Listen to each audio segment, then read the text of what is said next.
Anyone here heard of Buffer? So Buffer was a startup by this guy, I think Jason, I probably have that wrong though, who was using a bunch of products and apps to manage his Twitter accounts. He was very active on Twitter. And one of the problems that really active people on Twitter have is they have like a time when they want to work on Twitter and queue up all of their tweets. But then if they just send all of those out to their stream at once, it kind of like gets read and forgotten. What you really want to do is have some focus time, plan out all of your tweets, and then have them go throughout the day so you keep engaging with your audience. So if he was trying to think through a hypothesis for this business idea, he'd want to show that probably Twitter users is the broadest market he has at the beginning, would want to queue their things up, but he really wouldn't have anything to measure. Now to make a simple app like this, you could probably outsource and spend $10,000, get it done pretty quickly, and I think in the grand scheme of things, that's a pretty inexpensive test. But he was hoping to go even faster.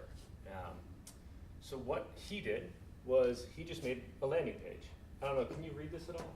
Yeah. Okay. So he just made a landing page, and all it had was his value proposition and a call to action. And that's it.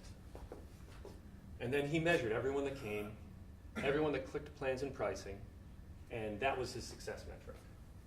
Now on top of that, he had a second page so that he could collect the email addresses of anyone that was interested, the super engaged people. But he used this before he built anything else in 10 minutes just to make sure that he could validate that people cared about what he was trying to build. And it worked. Now, what sort of things could you learn from a simple test like this? And I'll say, yeah, feel free to take pictures or take notes, but I'll also share all these slides after, so if you want anything in particular, don't feel like you have to write it down.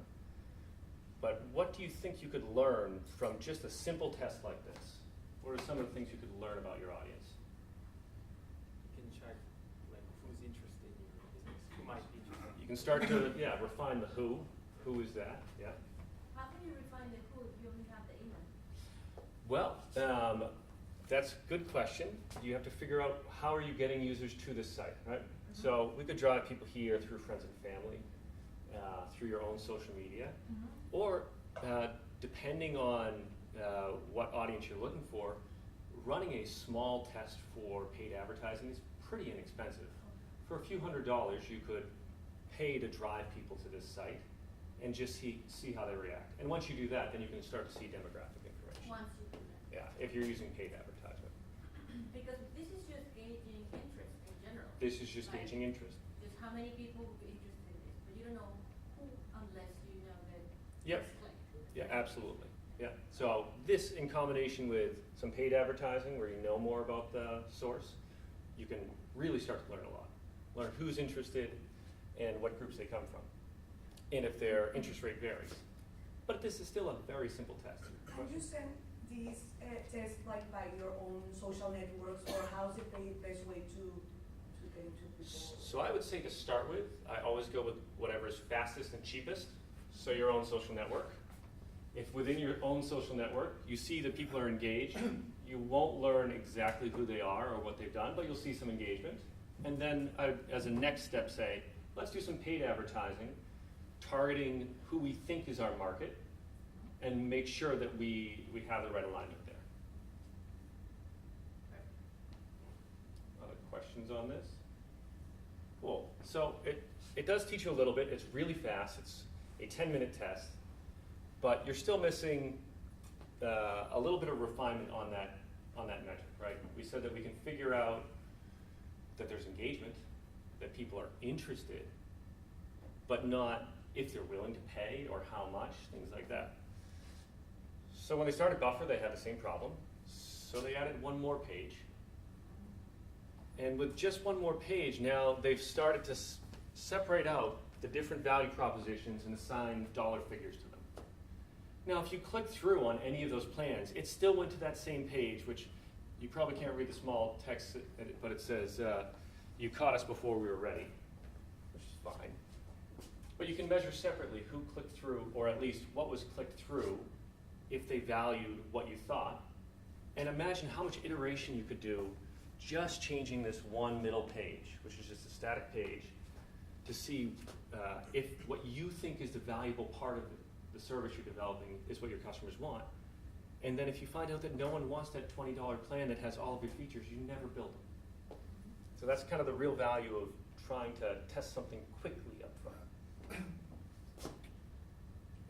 There's a bunch of resources, and throughout this in the slides I'm just putting a lot of text so that when you go back later you can find the tools. But as far as getting a page, there's a great company called LaunchRock.